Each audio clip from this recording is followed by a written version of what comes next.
नमस्कार। ये जो तस्वीरें देख रहे हैं पूर्व प्रधानमंत्री दलित व पिछड़ी जनजाति के मसीहा बीपी सिंह के जन्मदिन के उपलक्ष्य में आज जयचंद चौहान जी जो कि मजदूर क्रांति मोर्चा के अध्यक्ष हैं, उन्होंने एक महत्वपूर्ण मीटिंग की और उनका जन्मदिन बड़ी धूमधाम से मनाया गया। आपको बता दें कि बीपी सिंह ने सामाजिक परिवर्तन की जो मिसाल जलाई है और उसके उजाले में जो आंधी उठी है उसका तार्किक परिणति तक पहुंचना अभी शेष है। अभी तो सेमीफाइनल भर हुआ है और हो सकता है कि फाइनल मेरे बाद हो, ऐसा बीपी सिंह ने कहा था। लेकिन अब कोई भी शक्ति उसका रास्ता नहीं रोक सकती। इसी को लेकर आज जयचंद चौहान जी हमारे सामने हैं और जगाधरी तेली माजरा में उनका जन्मदिन बड़ी धूमधाम से मनाया गया। आइए जानते हैं जयचंद चौहान जी से इस बारे में क्या कहना चाहेंगे। जी नमस्कार सर। नमस्कार। नमस्कार जी, क्या कहना चाहेंगे इसके बारे में? आज हम ये कहना चाहेंगे कि आज 25 जून है जी और भारत के पूर्व प्रधानमंत्री जी बीपी सिंह की जयंती है। जी उसके साथ हम लोगों ने आज यहाँ एक बड़ा कार्यक्रम करके जी उनके जयंती समारोह को मनाया, आयोजित करके वो मनाया। जी सैकड़ों लोगों ने उसमें भाग लिया जी और आज जो भी सुविधाएं हिंदुस्तान का ओबीसी बीसी जी जो सुविधाएं प्राप्त कर रहा है वो सारा माननीय श्रद्धे बीपी सिंह जी की देन है। जी अगर बीपी सिंह जी ना होते तो मेरी समझ में जो मंडल कमीशन की रिपोर्ट है जो 1977 में जनता पार्टी बनी थी, उसमें जो वीपी मंडल आयोग का गठन किया था और उसने पूरे देश में घूम करके पिछड़ा वर्ग के लिए जो सिफारिशें की थी और रिपोर्ट पेश की थी तो वो लागू न होती। आज वो कहीं लगाड़ी में धूल खा रही होती रिपोर्ट। तो ये 1989 में माननीय बीपी सिंह ने पिछड़े वर्गों की पिछड़ा वर्ग के लिए जो मंडल कमीशन रिपोर्ट थी उसको लागू करने की घोषणा की थी। उस टाइम में पूरा हिंदुस्तान बड़ी जाति के लोगों ने, जो स्वर्ण जाति के लोग थे, क्योंकि उनकी सोच पिछली जातियों के अल्पसंख्यक के मजदूरों के गरीबों के खिलाफ तो है सोच। वो तो चाहते हैं ये ऊपर न उठे, वो तो चाहते हैं ये पढ़ाई ना करें, वो तो कहते हैं ये जैसे हैं वैसे ही बने रहे, हमारे गुलाम बने रहे, ये हमारे दास बने रहे, वो तो ये चाहते हैं। उन्होंने पूरे देश को जला दिया। तमाम रेलवे स्टेशन, तमाम रोडवेज के डिपो, तमाम सरकारी इमारतें तोड़ दी थी। देश को बुरी तरह तबाह कर दिया था, जला दिया था। हजारों करोड़, हजारों अरबों की संपत्ति जिसको फूंक दिया था। लेकिन कुछ लोग मंडल कमीशन की रिपोर्ट को लागू कराने के लिए कुछ लोग हिंदुस्तान के सुप्रीम कोर्ट में गए, याचिकाएं दायर की। सन 1994 में मंडल कमीशन की रिपोर्ट को माननीय सुप्रीम कोर्ट ने लागू करने के आदेश कर दिया। तो इसका मतलब ये है कि अगर बीपी सिंह ना होते आज पिछड़े वर्गों को ना नौकरियों में, ना शिक्षण संस्थाओं में किसी किस्म की सुविधाएं नहीं मिलती। ये तमाम सुविधाएं आज जो हिंदुस्तान का पिछड़ा वर्ग है, हिंदुस्तान का ओबीसी है, ये due to BP Singh ji की वजह से सुविधाएं दे रहा है। तो आज उनका जयंती थी। जयंती हमने बहुत धूमधाम से सेलिब्रेट की है, पिछले साल भी की थी और आने वाले टाइम में जब भी इनकी जयंती आएगी तो हरियाणा बैकवर्ड मजदूर क्रांति मोर्चा, हरियाणा भ्रष्टाचार विरोधी मोर्चा इसको धूमधाम से सेलिब्रेट करेगा। जयचंद जी, जिस प्रकार से आप जगाधरी और यमुनानगर में अच्छा रुतबा रखते हैं, आप प्रदेश के अध्यक्ष भी हैं उसको लेकर चुनाव आने वाले हैं विधानसभा के, उसको लेकर क्या आप चुनाव लड़ने के भी आपने दावेदारी पेश करेंगे या और किसी को चुनाव लड़ाने की कोशिश करेंगे या किसी पार्टी का समर्थन करेंगे? हम लोगों ने पीछे पार्लियामेंट लोकसभा के चुनाव में नोटा को सपोर्ट किया था जी बड़े स्केल पर।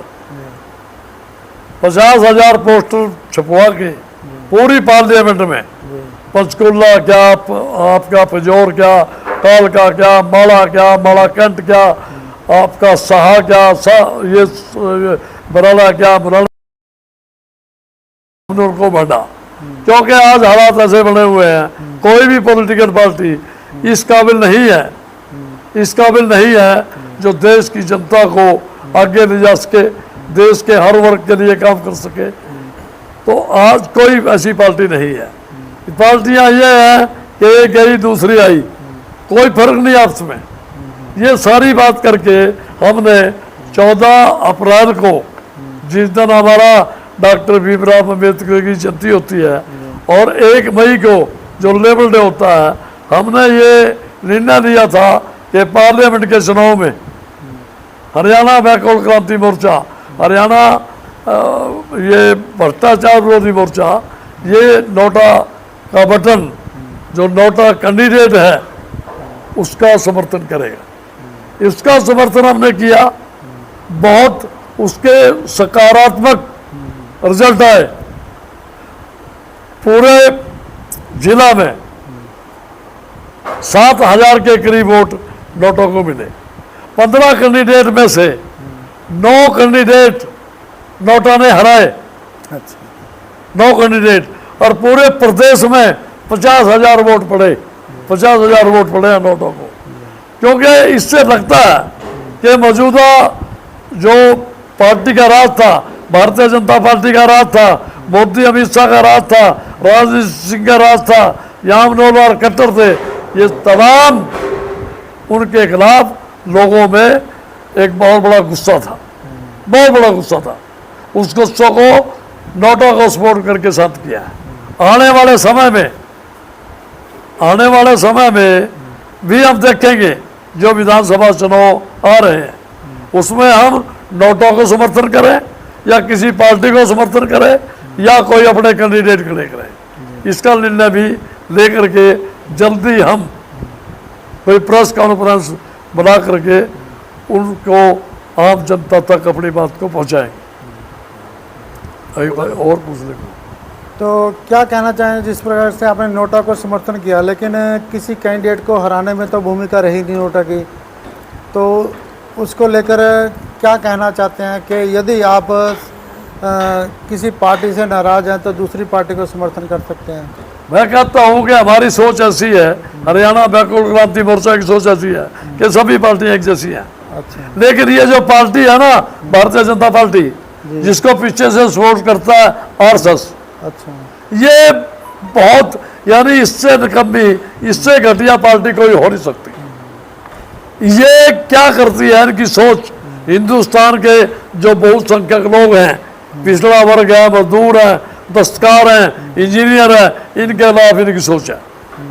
ये सोचते हैं कि इनके काम तो जो काम होने चाहिए थे, खानदानी काम थे, तो यही काम करते। इनको आज इस बात की दिक्कत नहीं है कि ये लोग तरक्की क्यों कर गए, इस बात की दिक्कत है। ये लोग आगे क्यों बढ़ गए, इस बात की दिक्कत है। ये लोग कुर्सी पर क्यों बैठने लगे, इससे दिक्कत है। इन दिक्कतों का कोई इलाज नहीं है, इन दिक्कतों का कोई इलाज नहीं है। इनका इलाज अब कुछ नोटा ने, कुछ अब की यहाँ की जनता ने इनका कर दिया। पार्लियामेंट में इनको बुरी तरीके से फटकार दिया। आज हिंदुस्तान में आज बीजेपी का राज नहीं है, अब बीजेपी का राज नहीं है, 10 साल बीजेपी का राज रहा है, अमित शाह का राज रहा है। राज किसका रहा है? मोदी का राज रहा है। लेकिन आज वो राज नहीं है। आज तो एनडीए की सरकार है, 38 पार्टियां उसमें हैं, 38 पार्टियों का समूह उसमें है, 38 पार्टियां वो और एक पार्टी ये है। ये देखते हैं कितने दिन ये चलते हैं आपस में, कितने दिन, क्योंकि इनके तो ये तो तानाशाह है। मोदी है, अमित शाह है, ये तो तानाशाह है। तानाशाही ने इनको खत्म कर दिया। ये जहाँ जहाँ मंदिरों की बात करी, जहाँ जहाँ भगवान का ज़्यादा बात करी इन्होंने, जहाँ जहाँ ज़्यादा इन्होंने बिना काम किए मंदिर के नाम पर वोट मांगनी मिली, वहाँ तो इनको ठेंगा मिला, वहाँ तो इनको हार मिली। ये वहाँ से भी हार गए, इससे अयोध्या से हार गए, जहाँ राम मंदिर है, हनुमान का मंदिर है, वहाँ से हार गए। और ये जहाँ जहाँ बड़े बड़ी वो है, वहाँ वहाँ इनको हार का मुँह करना पड़ा। और यहाँ आज यमुनानगर, जगाधरी, अम्बाला, पंचकुला, ये जो पार्लियामेंट का है, ऐसा हो गया जैसा बहुत बड़ा धक्का पड़ने के बाद, बहुत बड़ा घटना होने के बाद एक वो हो जाता है ना, शांति, सन्नाटा छा जाता है, वैसा सन्नाटा आज छा रहा है।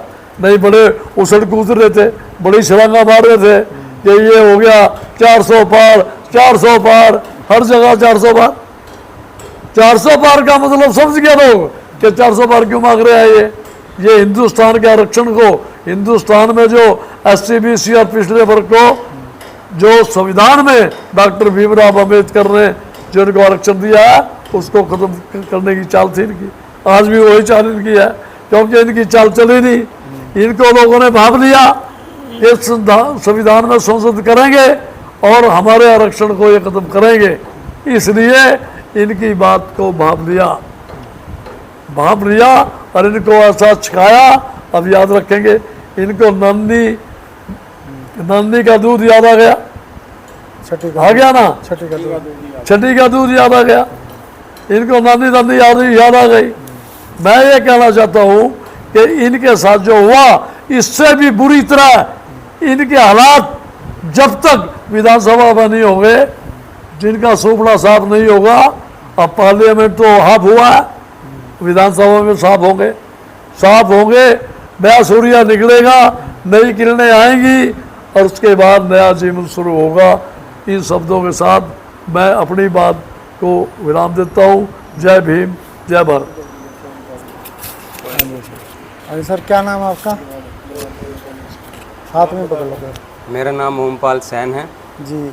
और सबसे पहले मैं अपने पूर्व प्रधानमंत्री VP सिंह जी के जन्मदिन की सभी भाइयों को बधाई देता हूँ, हार्दिक अभिनंदन करता हूँ। और हमें आगे से VP सिंह जी के विचारधाराओं पर चलना चाहिए।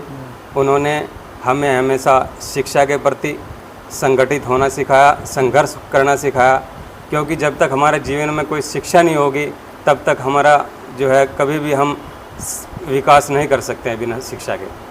उन्होंने बोला है कि जब तक ये भीड़ मंदिरों के बजाय स्कूल कॉलेज की तरफ मुड़ जाएगी तो ये देश अपने आप विकास की तरफ बढ़ जाएगा। जयचंद चौहान जी के बारे में क्या कहना चाहेंगे? इतनी उम्र होने के बावजूद भी संघर्षशील है, मैदान में हैं, हर शख्स की आवाज़ उठाते हैं, हर मुद्दे पे बोलते हैं। जयचंद चौहान जी जो है हमारे बहुत ही कर्मठ व जुझारू नेता हैं। ये इन्होंने हमेशा से ही बैकवर्ड मजदूरों के लिए लड़ाई लड़ी है और उनको हक दिलवाया है और आगे से भी हमेशा ये ऐसा ही करते रहेंगे। चलिए दोस्तों, ये थे जयचंद चौहान बैकवर्ड क्रांति मोर्चा के अध्यक्ष और उनके समर्थक। यहाँ पे कुछ ही क्षणों पहले यहाँ पर एक महत्वपूर्ण मीटिंग हुई जहाँ पर सैकड़ों लोगों ने शिरकत की। VP सिंह जो पूर्व प्रधानमंत्री थे, दलित पिछड़ों के मसीहा थे, उनका जन्मदिन बड़े धूमधाम से मनाया गया। चलिए दोस्तों, मिलेंगे किसी और लाइव के साथ, तब तक के लिए दीजिए इजाज़त। जय हिंद, जय भारत।